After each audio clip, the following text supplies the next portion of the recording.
अस्सलाम वालेकुम नाजरीन, बात करते हैं वबाई मर्ज और जानलेवा साबित होने वाले वायरस कोविड-19 यानी नोवल कोरोना वायरस के बारे में। मीडिया पर एक कोहराम मचा हुआ है। पूरी दुनिया के न्यूज़ चैनल कोरोना वायरस की खबरें नशर कर रहे हैं।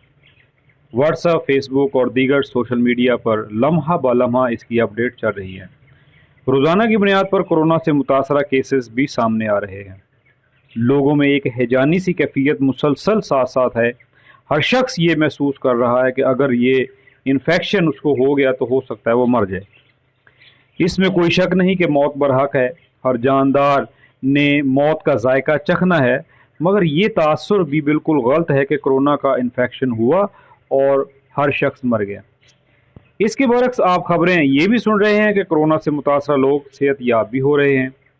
आज की इस वीडियो में यही पहचान करने की कोशिश करेंगे कि कौन से वो लोग हैं जो कोरोना की वजह से मर रहे हैं और कौन से लोग जो हैं वो सेहतमंद होकर हमारे लिए उम्मीद की किरण साबित हो रहे हैं।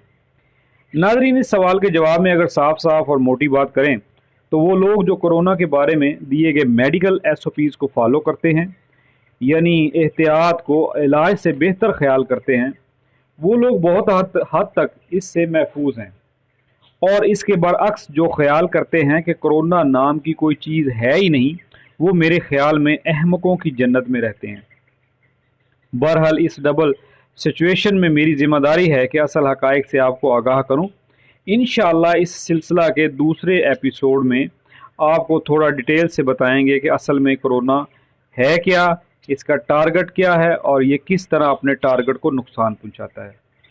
तब तक के लिए इजाज़त। अल्लाह मेरा और आपका हामी और नासिर। अल्लाह हाफिज़।